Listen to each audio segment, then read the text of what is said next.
free world. Yeah. My hitters be moving and shaking to stay out the streets. Yeah.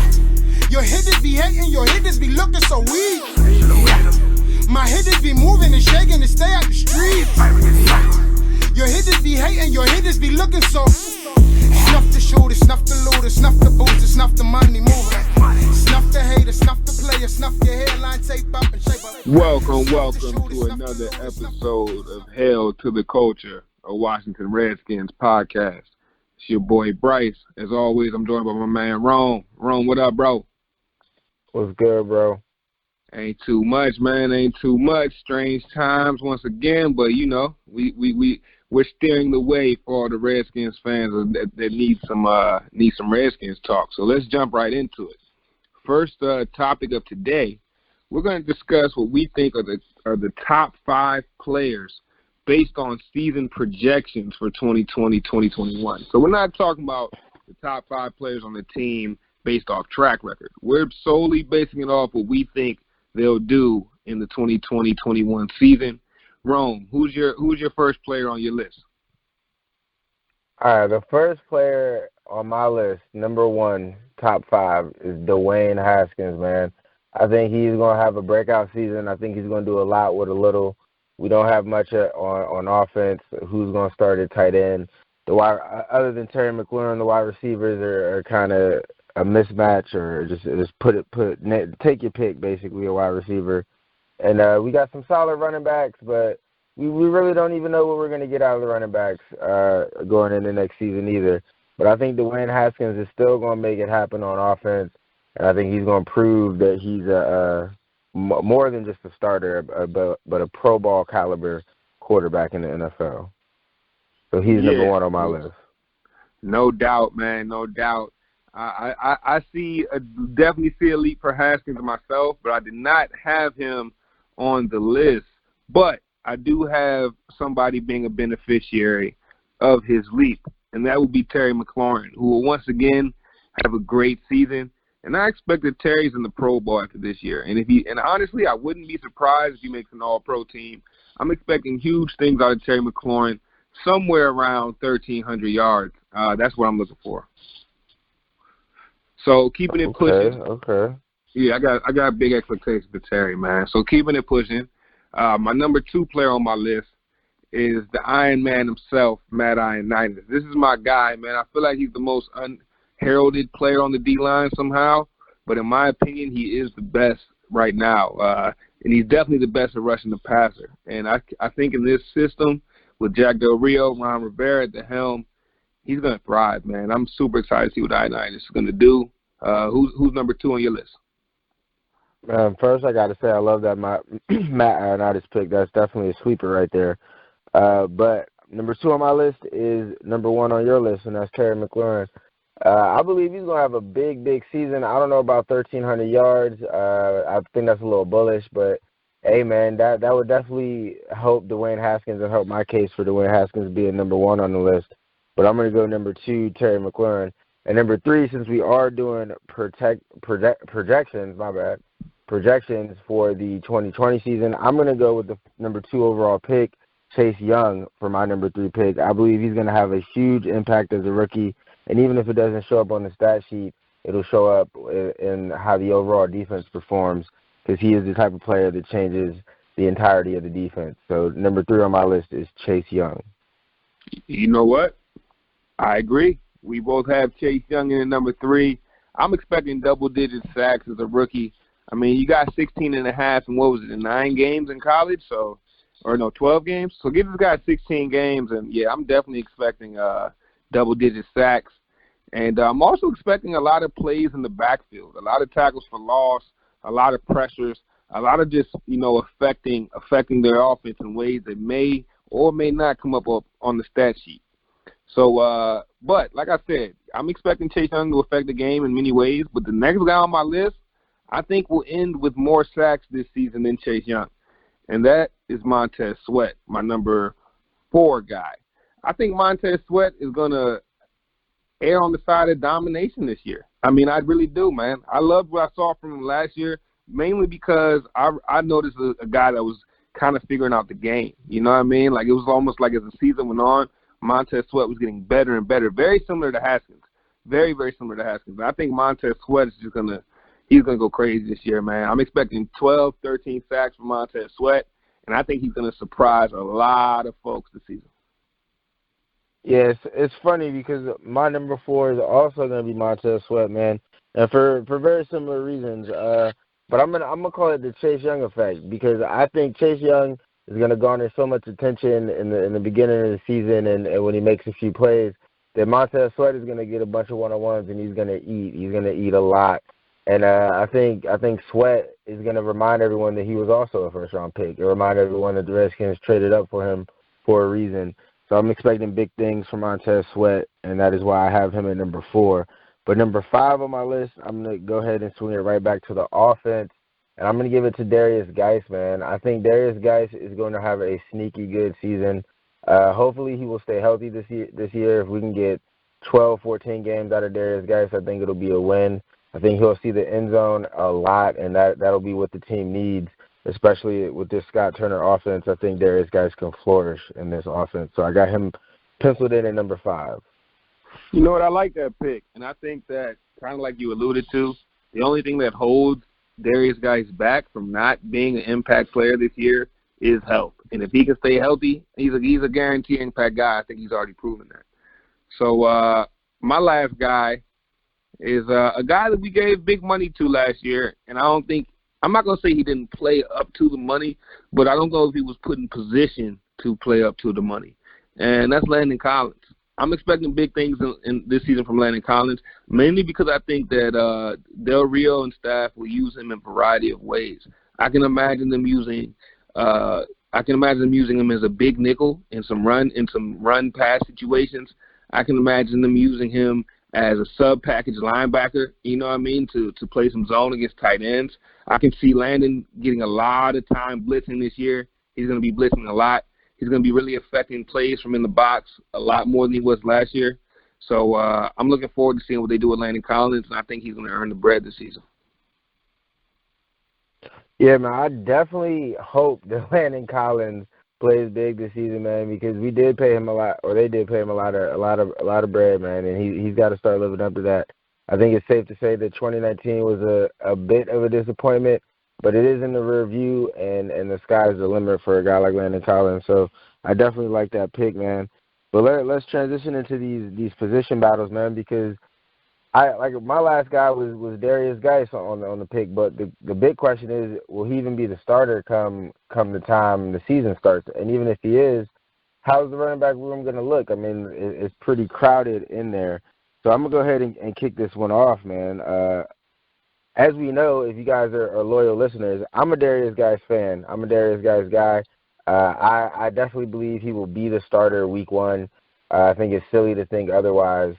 As far as Adrian Peterson, I definitely think he'll make the team. I don't think there'll be any funny business like there was with Jay Gruden last season. I don't think he'll be inactive or any craziness like that. But I think he'll be a part of the team, a big part of the team, and I think it'll be a little bit of a 1-2 punch with him and Geis. But the third down back is a bit of a mystery to most people, and I think it's going to be I think it's Gibson, man. I think it's pretty simple to see that they drafted him. They talk highly of him. I know he's a bit of a hybrid. You can line him up in the slot at wide receiver and do a bunch of different things with him. But I think he's going to primarily be their quote-unquote third down running back. And I think it's however you want to use that player. And if they want to line him up in the slot and do special things with him, then that's up to them. But I think he's going to end up being the main guy on third down. And as far as the backups, man, it is hard to say. It'll be a little bit easier to tell if they were able to have camps and whatnot, but with the COVID situation. But once they're able to get on the field, I think that'll shake itself out. It's hard to say because you got a guy like Bryce Love, and it's like, will he even be able to compete really, or will he end up being on the PUP list, which will change how the whole thing goes, because then there'll be an extra spot to start the season. So as far as that part goes, it's tough to say. But the starters, I think, it'll look a lot like Geis, AP, and Gibson will be your main running backs in 2020. Yeah, no, that sounds about right, man. I couldn't imagine it any other way except they did give these guys some money. These guys, McKissick and Barber. And word is that they love McKissick. And I think McKissick's shown well in the league. He's shown to be a nice little shifty guy. So if we do decide to carry 4 running back, I think that battle could get interesting between McKissick and Barber. Barber's more of an in-between the tackle guy, but he also has some wiggle, man. He can also make some things happen in the open field. So that 4th running back could really be up for grabs as they're trying to develop Gibson into his eventual role, which they seem like they really see can be a Christian McCaffrey down the line. Yeah, the thing with McKissick and Barber, in my opinion, is that they're kind of the same guy, and without them getting any actual reps and us seeing what they can actually do, it's almost like a coin toss. But I agree with you though, man. I mean, it's real shaky when you get to the 4th running back in the room, especially when you consider Bryce Love can't even really go out there and compete yet if he's not cleared. So. Right, exactly. And that's another thing, man. Bryce Love is he's kind of like the wild card in this whole situation. I definitely wish him the best because, I mean, I think that, he's kind of shown, at least in college, man, he's shown that he's got something, man. He's got something. And if we can squeeze that juice out of him, man, we can have something special. And I don't know, man, this running back room, although there's not really any proven names outside of AP, there's some talent in there, and people don't let that go.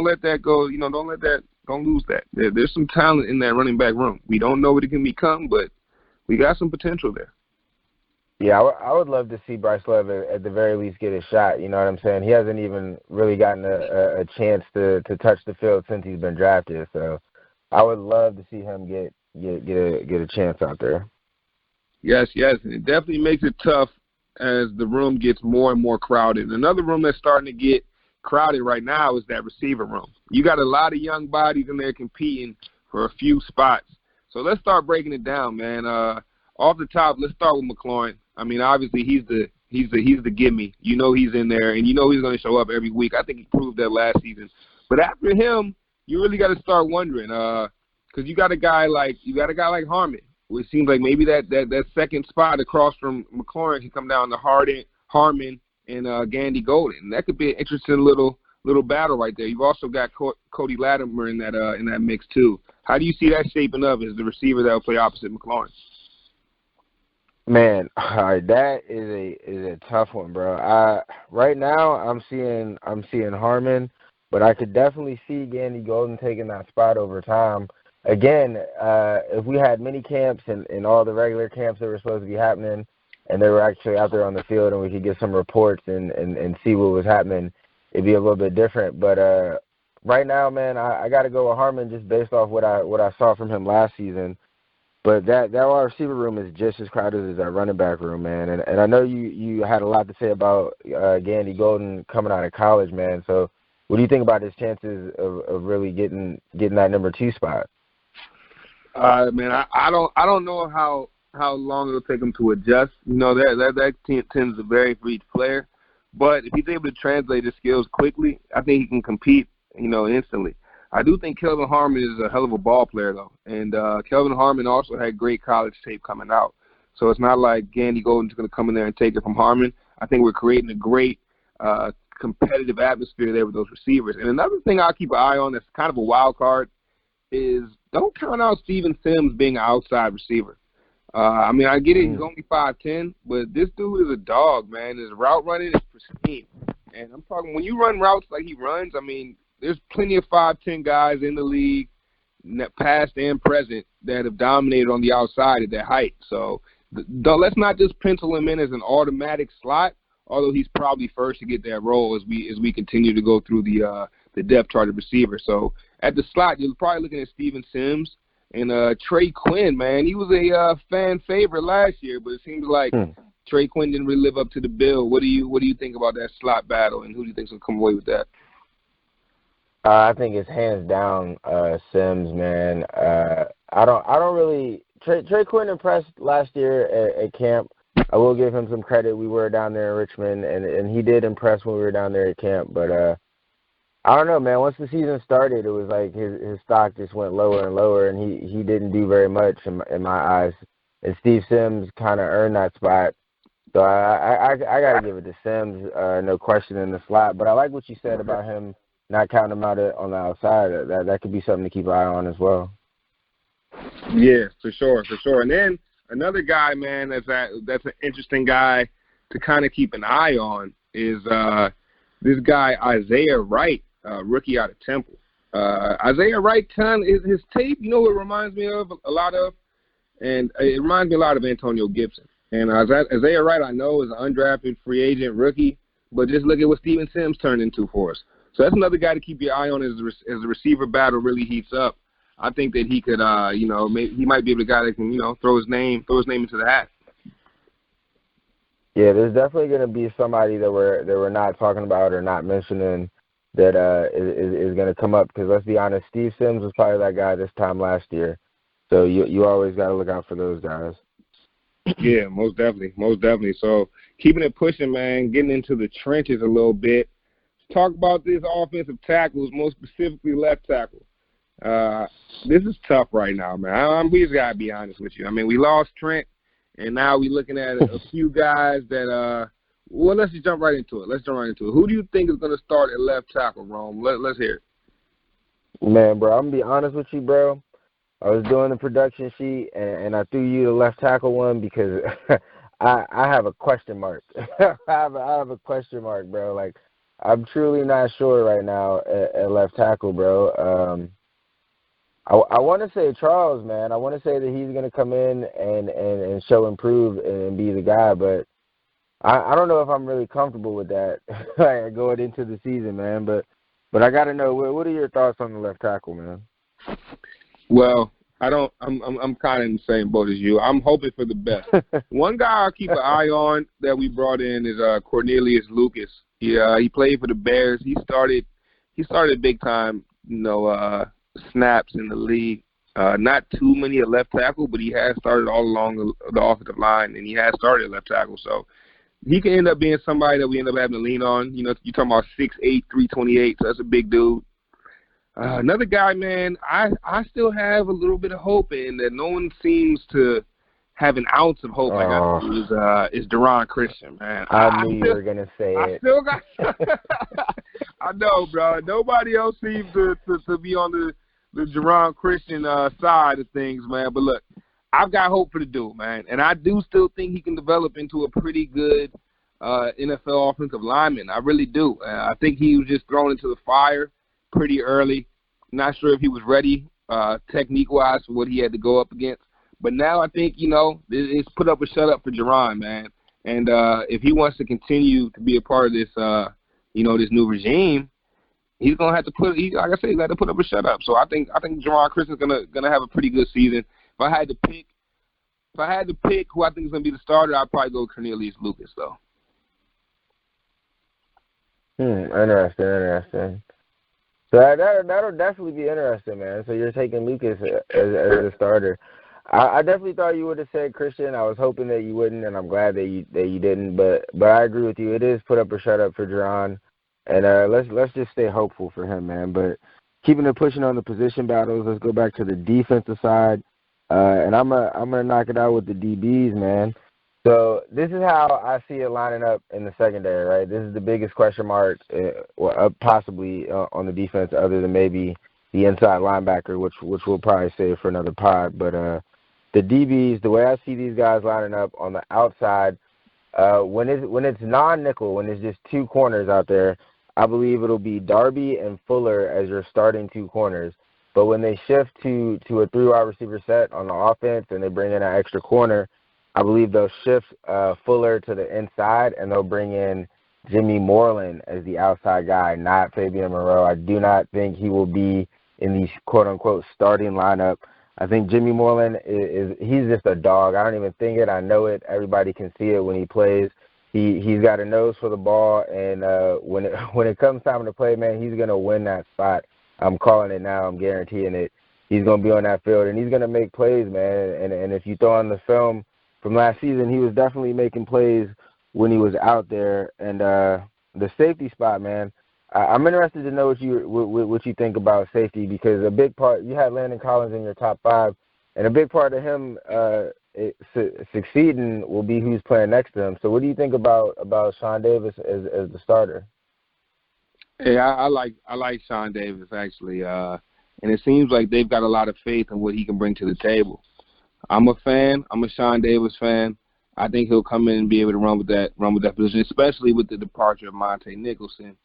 I like Sean Davis a lot, man. I think he's gonna ball out. One thing I'll add to that is the cornerbacks, man. No love for Fabian Moreau, huh? I think I like Fabian a little more than definitely more than you do. I mean, last year Fabian showed up pretty big. Definitely was his best season. He started 12 out of 16 games, and maybe he didn't start 12 out of 16, but he played 12 out of 16 games, I should say, and was able to get 3 interceptions. So I'm hoping for good things from him, especially because we don't really have a big cornerback on the roster outside of him. He's big, he can run. Can he get in a system where it's easier for him? Doesn't look like he's guessing as much, because it looked like the secondary as a whole was guessing. And I do think that the secondary can look a lot better with some better coaching. Yeah, that definitely is something that we're agreed on. No shade to Fabian. I definitely think he had a nice season last season, and I think he's a solid corner. I just think Jimmy Moreland, man. I think he's gonna take a leap next season and be a part of that starting lineup. I think Fabian will be an integral part, though. I think he'll definitely be needed. Injuries definitely happen often. Darby has dealt with injuries his whole career, so I think Fabian will be a part of 2020, and he will be called upon. So I hope he's definitely ready for that when it happens. But we definitely got some NFC East predictions that we got to get to, man, because we mentioned it in the last pod, man. So I'm very interested for this one, man. I'm excited, honestly, to get your take on the winners and the losers of the NFC East, man. So we already know how you picked the Redskins season. You had us ending at 8-8. But let's start off with the Giants. Let's start off with the Giants, bro. How do you see the New York Giants 2020 season going? Well, the Giants were pretty bad last year. Let's be honest. And I think for Giants fans, they took some solace in the fact that their rookie quarterback didn't look awful. He looked decent. He looked good at times, decent for an entire season. But what I would say is that I don't see them making too big of a leap, and that's based off the moves they've made. They haven't necessarily surrounded their rookie quarterback, or I guess their second-year quarterback now, with big-time talent. They do have Saquon Barkley, but that's about all they have. After that, it gets pretty thin. I mean, Evan Ingram's supposed to be good. Sterling Shepard's supposed to be good. They've got a lot of supposed to be's on that offense, and I kind of feel similar about the defense as well. But with that said, I do see an improvement for them. So I'm seeing in the 6-10, 7-9 range. And if I had to lock it in, I'd say 6.5 wins if I had to give it a number. They're not getting over. They're somewhere around 6.5 wins. Man, if that's what you were setting it at, I would definitely be taking the under. I think you're being a little generous, man. The Giants are gonna be trash, bro. Like let's just be honest. They're wasting Saquon Barkley. They did try to improve the offensive line a little bit, and we'll see how that works out for them. And I don't know. It's like you hit it out the park, bro. Like they got a lot of maybes on that team. A lot of should be goods. A lot of when is Sterling Shepard gonna take that leap? Is he gonna take that leap? Evan Ingram, same thing. Like when is it really gonna happen and happen consistently? If it does click, then maybe the Giants could be something, but I just don't see it, and I honestly think it's because of the coaching. Like I think that's what it's gonna come down to. But let's keep it going, man. So let's throw it to Dallas now, man. Or actually, no, let's save Dallas for the last one, because we hate them the most. So let's save that pick for the very last one. Let's go ahead and get Philly out the way, bro. So the Eagles, man, we both had I think we had different picks for week one, right? I had us beating Philly and you had us losing to Philly, but how do you see Philly's overall season going? Well, I think I had us. Did you have us beating Philly too? Yeah, I think I had us. Yeah, okay. Yeah. Opening the season at home, but here's one thing I'll say about Philly. Here's my comments on them. I believe that they are exiting their run, their window. Their window is currently closing. And I believe that their coach is actually smart enough to recognize that. And that was what that Jalen Hurts pick signaled to me. That window is closing. And they are only going to regress in my mind until they finally fully commit to opening a new window. And right now they're trying to hold on to this Carson Wentz era, which to me, I hate to be a Debbie Downer for an Eagles fan, but I don't see it working for them. And I don't see them getting past that 9-7 threshold. I can see them staying at 9-7 again, having the exact same season as other teams in the division, get a little better. But I see them right back at 9-7 again. I don't see any less or any more wins. Damn, bro, you're stealing my notes, bro. You're stealing my notes. That's exactly what I got them at, is 9-7. I think that's the best that they're going to be able to muster this season. Yeah, man, I just don't see the Eagles doing better than that. I'd like to say that they could find a way, but I agree with you on everything you said, man. Like, the coach is smart enough to recognize it and everything. So I think it's going to be a tough season for Eagles fans, or a hard pill to swallow. But the Eagles probably will not be making the playoffs this season, and probably will not be winning the division. The sad fact, and I think we might both realize it, is that, I don't know how exactly you feel, but I'm going to go ahead and give my Cowboys prediction, and I got them winning about 10 games and winning the NFC East. I hate to say it, but unless the Redskins are the team to find a way to come up and slay the Cowboys, I don't see anybody in the East winning it other than Dallas. They just have too much talent. I know they got a first-year head coach. That is going to be their biggest hurdle to get over, but the talent on that team and the way the other NFC East teams are lining up and looking, I just don't see a way that the Cowboys lose this division. Yeah. I mean, I feel you, but I don't think it's as easy. I don't think it's that easy for them to just not lose the division, because personally, I see the Cowboys staying right where they at too, man. I honestly don't get the Cowboy hype. It seems like year after year, before each season, the Cowboys are supposed to go to the Super Bowl, and I feel like they're doing that again. And it's mainly because of a CeeDee Lamb acquisition. Don't get me wrong, I love CeeDee Lamb coming out the draft, but one rookie wide receiver is not about to just take these guys to a Super Bowl, especially when they already had receivers. That was not their problem, And I look at this 8-8 Cowboys team from last season. If they don't pay Dak by the time the season gets rolling, they're going to have some drama to deal with. You know how Cowboys drama gets. It's always louder than the rest of the drama. And I can see it getting bad in Dallas, man. I'm going to give them 8-8, but I can see that unraveling. This is one of those years where I really think an underdog is going to come away with the division, which is why the closer and closer it gets to the season, the more and more I feel like, Rome, I'm going to say it, man. I think the Skins going to get the division this year, bro. I'm starting to come around on it, bro. Don't hold me to it. Hopefully in 8 months from now I don't sound crazy because of this, but I'm starting to feel that way. I'm starting to warm up to it. The last time I felt this way, man, we did it. That's all I'm going to say. So let me get this straight, bro. You're saying that the Redskins are going to win the NFC East. Is that what you're saying? On the pod. We're recording right now. Well, here's what I'm saying. There has never been over the last decade or longer now, there's never been a repeat champion in the NFC East. I look at the Eagles as a team that isn't really getting any better after winning the division. I look at the Cowboys as a team that isn't really surprising anybody after going 8-8. They're not making. They got Mike McCarthy. Don't get me wrong, but that could actually set them back a little bit, having to get a whole new everything.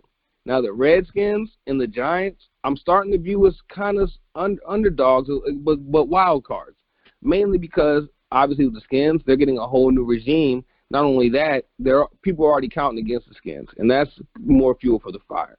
The Giants, second year with the young QB, and same with the Skins. And with these young QBs, you never really know what you really got until you see it. Hey, man, I got one of the Giants or the Skins are going to win the NFC East this year. I'm almost ready to guarantee it. Oh man! All right, well we're gonna get back to this on another pod, man. Wow. All right, Man, I don't know, man. I don't know if we're ready. If we're ready to win the division. I think the ceiling is about 9 games for the Skins. And I think we will play well in the division, and I think we'll win more games in the division than we'll lose games in the division.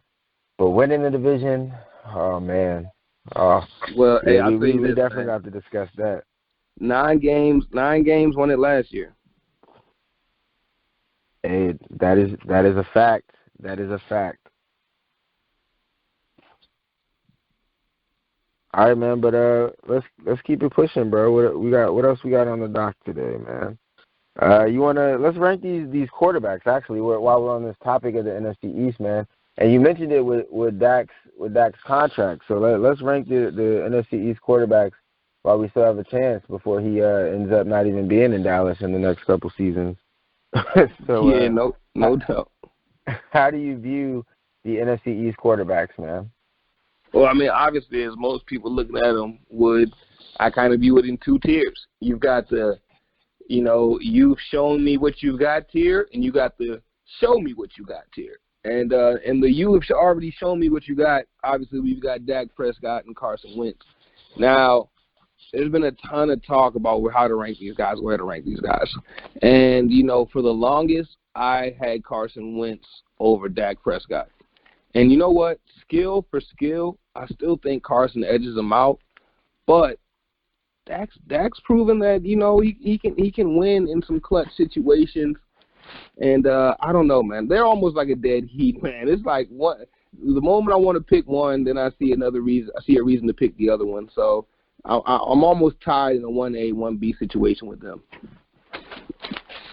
Man, I don't know what the closeness in comparison everybody sees with these guys is. Like to me, it's obviously Wentz. The only thing that keeps them close is that Wentz gets hurt and goes out. I mean, if you think about it, any and everything that Dak has done or can do, Wentz has done and probably done better. I mean, when Wentz has a healthy team, they win and they ball out. When Dak has a healthy team, they win and he balls out. I think the biggest difference is when Wentz does not have a healthy team and he's healthy, he still balls out. And we see that. We saw that last season. We haven't really seen Dak without all-star cast surrounded by him, and I think that's a big part of why he hasn't gotten paid. My only real comment on the whole Dak not getting paid situation is we as Redskin fans, we've seen this scenario with the franchise tag coming up and all that. So my best advice for Dallas fans is enjoy Dak while y'all have him, because this probably isn't going to end with a 10-year contract. But going back to the rankings, man, I definitely got Wentz over Dak, and I don't even think it's that close. Honestly, I want to put Haskins over Dak, but I'm going to be fair and keep it objective. Haskins has to show it. He hasn't shown it in the league yet. I think he definitely has the potential to be better than Dak. But I'm going to have Dak 2 and Haskins 3. And I'm interested. Obviously, I got Daniel Jones 4th now. I just think he could possibly prove me wrong and be better than a couple of these guys. He definitely has some good potential. I don't think he's a terrible quarterback by any means. But right now I got him as the bottom quarterback. I think all in all, this whole division will be one of the best divisions with as far as quarterbacks are concerned in the league by the end of 2020. But how do you got the bottom tier ranking out? Well, hey, before I go to the bottom tier, I got to throw this out there. I honestly felt the same exact way you felt about Dak until this last season, because Dak's he's proven that he can win games. He's won a considerable amount of games in Dallas. But that last season, bro, when he 100 yards away from 5,000, 30 touchdowns, 11 picks, like I didn't think Dak Prescott had that in him. And I think that was the season that really made me change my mind and say, okay, this guy, he's not an elite quarterback, but he is, one of the, at least in my opinion, top 10, top 15 quarterbacks in the league. Yeah, man, that bottom tier, I got Haskins above Jones. I believe in Haskins big time. Now, maybe I'm projecting his season a little bit, but at the same time, I feel like Haskins is gonna tear it up this year. I think he's more athletic than Jones. I think he's got a better arm. I think he reads defenses better. And I mean, I'm just so happy they took Jones and didn't take Haskins, bro. Yeah, man. Thank you, Dave Gettleman, once again, bro. The gift that keeps on giving. Yeah, shout out to Gettleman, man. But yeah, man. So I mean, I guess that wraps it up for ranking the quarterbacks in the NFC East. Any final comments before we get out of here? Nah, man. As always, if you don't have the Gas Sports app, man, definitely download that and check out these episodes of Sports for the Culture, man. They've been very entertaining, man. They've been getting me through this quarantine, and I'm pretty sure all of our listeners would enjoy that. Absolutely, absolutely. Gas Presents Sports for the Culture comes on live every Tuesday, 10:30 p.m. Definitely check it out, man. And as always, hail to the culture and hail to the wrestling. My hitters be moving and shaking to stay out the streets. Your hitters be hating, your hitters be looking so weak. My hitters be moving and shaking to stay out the streets. Your hitters be hating, your hitters be looking so. Snuff the shooter, snuff the looter, snuff the booster, snuff the money mover. Snuff the hater, snuff the player, snuff your hairline tape up and shake.